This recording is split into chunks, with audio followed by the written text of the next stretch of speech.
Welcome, boys and girls, and good afternoon. We continue with these readings of the Bible story. We are on story 7 today, of volume 3. We started a new volume, but it's still the journey of the children of Israelites in the wilderness. And here they are at the borders of Canaan, but they are not yet ready to go in because God still got lessons for them. And imagine how they are dying because of disobedience to God's word. So yeah, it says flowers on a stick. Flowers on a stick is our story today. You can find the story in Numbers chapter 17. The great rebellion was over. Nearly 15,000 people had died in the plague. 250 leaders had been burned by the fire, and the families of Korah, Dathan, and Abiram had disappeared when the earth opened and swallowed them up. The rest were badly frightened and thankful to be alive. The trouble had erupted because people were so disappointed at being told they could not enter Canaan for another 38 years. But the rebellion had been brewing for a long time. Korah might have been jealous of his cousin Aaron from the moment Aaron was made high priest. By talking against Aaron to other Levites, he probably had thought he might someday get Aaron's job. Dathan and Abiram had been jealous of Moses because he was leader and they were not. So they too had stirred up trouble until open rebellion had broken out. Now they were gone, but had those who were left learned their lesson? Did they all agree now that God wanted Moses and Aaron to lead them? It looked like it for the moment, but who could be quite sure? Because so many Levites had been severely punished, perhaps many were wondering whether God had rejected them as caretakers of the tabernacle. To help make his wishes plain, God told Moses to tell the leaders of the 12 tribes to come to the tabernacle. Each was to bring his staff with him, the long stick men carried in those days when they went walking. The 12 men came. Aaron was with them as head of the tribe of Levi. They all must have wondered why Moses had sent for them. No doubt they suspected that it might have something to do with the sad events of the past few days. Imagine their surprise when Moses asked them to hand him their staffs. Whatever could he want with them? As each leader handed over his staff, Moses carefully wrote the man's name on it before placing it with the others. This must have taken some time.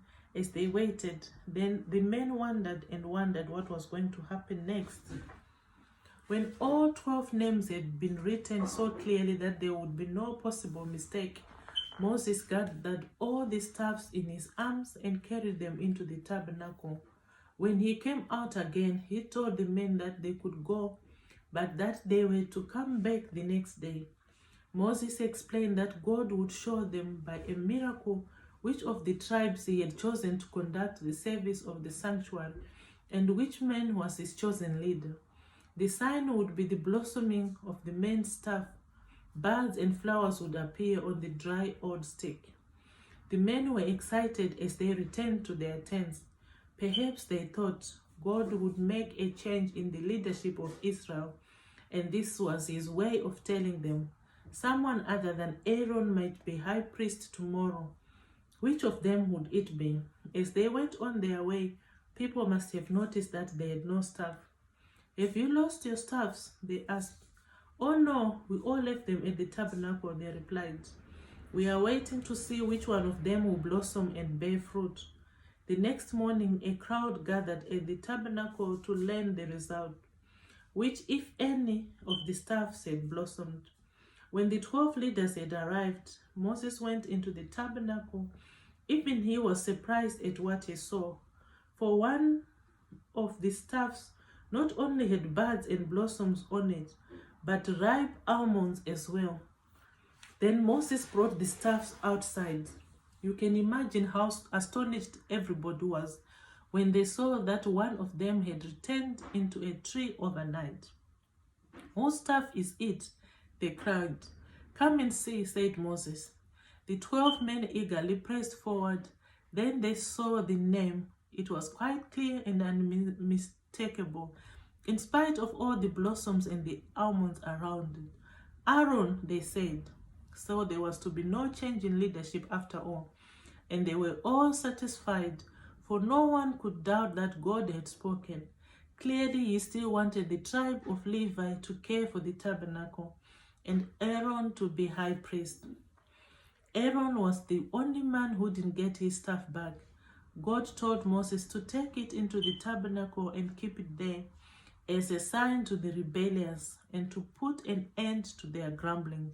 And it did take away their murmuring for a while, but not for very long. All too soon, they were complaining again.